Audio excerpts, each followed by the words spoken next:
अगर तुम चाहती हो कि ये 1 लाख रुपए तुम्हारे हो जाए तो ये बताए हुए जगह पे पैसे लेने आ जाओ।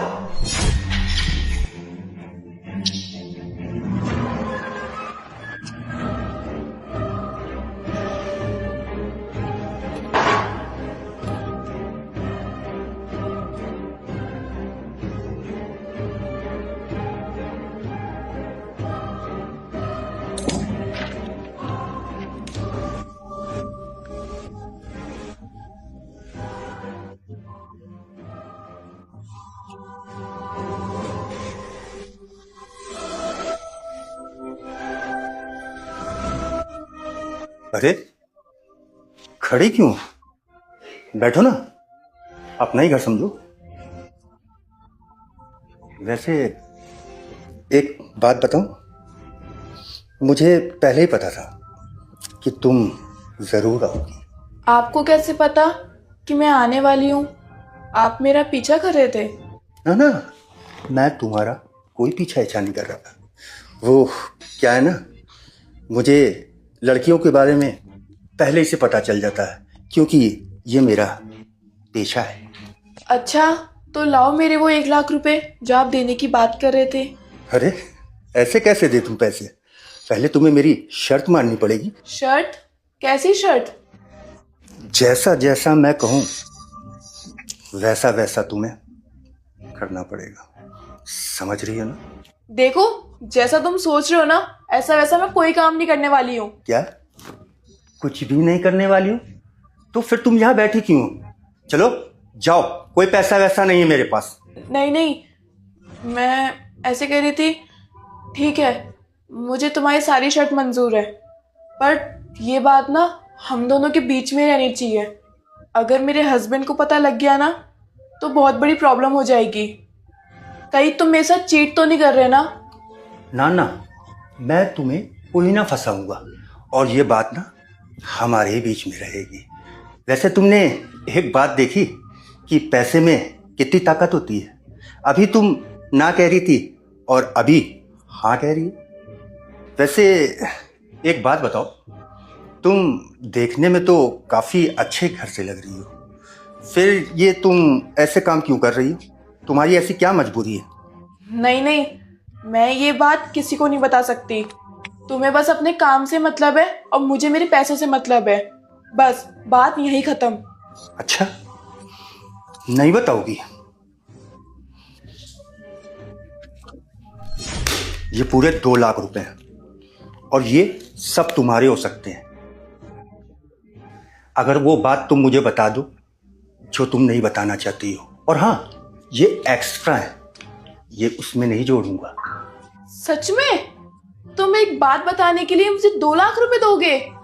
हाँ दे रहा हूं, क्योंकि जब बात मेरी ईगो पे आ जाती है ना तो मैं अपने बाप की भी नहीं सुनता हूं। तो सुनो, मेरे पति की ना महीने की सैलरी सिर्फ 15,000 है, और उस 15,000 से ना मेरी कोई भी ख्वाहिशें पूरी नहीं हो सकती थी, क्योंकि मेरी ख्वाहिशें काफी लग्जरी थी।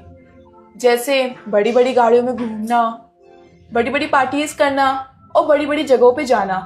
और वो 15,000 से मेरा क्या ही हो सकता था? इसलिए मैंने ऑनलाइन गेम स्टार्ट किया। अच्छा अच्छा, वही गेम जिसका प्रमोशन बड़े बड़े सेलिब्रिटी और स्टार लोगों करते हैं? हाँ, वही ऑनलाइन गेम। उसे मैं पिछले 5 महीनों से खेल रही हूँ। थोड़े से प्रॉफिट के चक्कर में मैं 10 लाख के कर्जे में चली गई। 10 लाख का कर्जा? तुम्हारे पास 10 लाख रुपए कहां से आए?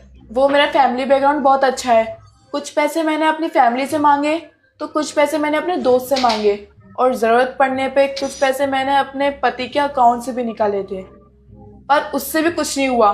अभी भी मैं उन कर्जों में ही हूँ। मैं वो कर्जा चुका ही नहीं पा रही हूँ, इसलिए मुझे एक गलत काम करने यहाँ आना पड़ा। चलो, अब तुम्हें कोई टेंशन लेने की जरूरत नहीं है, मेरे साथ तुम अंदर चलो। ठीक है।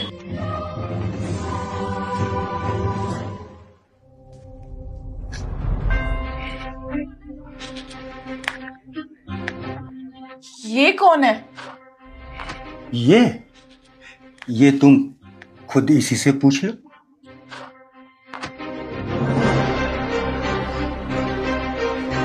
रजत, तुम यहाँ? अभी बताता हूँ मैं क्या कर रहा हूँ यहाँ पे। क्या हो गया रजत, आज इतना परेशान कैसे बैठा है? क्या बताऊँ यार, अपनी बीवी की वजह से बहुत परेशान हूँ। क्यों, उसने ऐसा क्या किया? यार भाई, मेरी बीवी की सैलरी 10,000 रुपए, मेरे समझ में नहीं आता। वो रोज क्लब पार्टियों में जाती है, छोटे छोटे कपड़े पहनती है, लड़कों के साथ घूमती है। भाई मुझे तो डर लगने लग गया कि उसके पास इतना पैसा आ कहाँ से रहा है। उससे अपने परिवार से भी 2 लाख रुपए उधार ले रखे हैं भाई। अगर मैं उससे कुछ पूछता हूँ तो मेरे से लड़ती है। यार मैं परेशान हो गया यार भाई जिंदगी से। यार कुछ बता यार। देख रजत, मेरी नज़र में एक अंकल है जो रेकी का काम करते हैं। लड़की को अपने जाल में फंसाते हैं और फ्लैट पे बुला के पैसों के दम पे उससे सारा सच उगलवाते हैं। तू बोले तो मैं बात करूं। प्लीज भाई मेरा काम कर दे, तेरा बहुत बड़ा एहसान होगा। चल ठीक है, तेरा काम हो जाएगा। ठीक है भाई। ठीक है सर, मेरा काम हो गया। मेरा काम रैकी करना था, सो मैंने कर दिया। भैया को कह के मेरा पेमेंट भिजवा दीजिएगा। ठीक है, तुम्हारा पेमेंट हो जाएगा। वाह राधिका वाह, तुमसे मुझे ये उम्मीद नहीं थी कि तुम पैसों के चक्कर में इस हद तक गिर जाओगी। देखो रजत, ऐसा कुछ भी नहीं है जैसा तुम सोच रहे हो। मेरी कुछ प्रॉब्लम थी जो मैं तुम्हें नहीं बता सकती थी, इसलिए मैंने ये सब किया। बाकी मुझे माफ कर दो, मैं अपने किए पे शर्मिंदा हूँ और ऐसी गलती मैं दोबारा कभी नहीं करूंगी। अरे क्या प्रॉब्लम थी यार, पैसों के लिए इतना कौन गिरता है। और तुम्हारे ऊपर 10 लाख रुपए का कर्जा था और तुमने मुझे बताना सही भी नहीं समझा। और तुमने क्या सोचा, मुझे पता नहीं चलता था? तुम मेरे अकाउंट से पैसे निकालती थी, मुझे सब कुछ पता था। पर मैं सोचता था आज नहीं तो कल राधिका सुधर जाएगी, पर नहीं, तुम्हारी आदत नहीं सुधरी। तुम्हारे महंगे शौक खत्म ही नहीं हो रहे थे और ये जो सब कुछ हुआ है ना, तुम्हारे महंगे शौक की वजह से हुआ है। अगर तुम सिंपल लाइफ जीती ना तो आज ये दिन नहीं देखना पड़ता। मैं तुम्हें आज के आज डिवोर्स देता हूँ और डिवोर्स के पेपर घर पहुंच जाएंगे। और आज के बाद ये गंदी शक्ल कभी मत दिखाना। रजत, रजत मेरी बात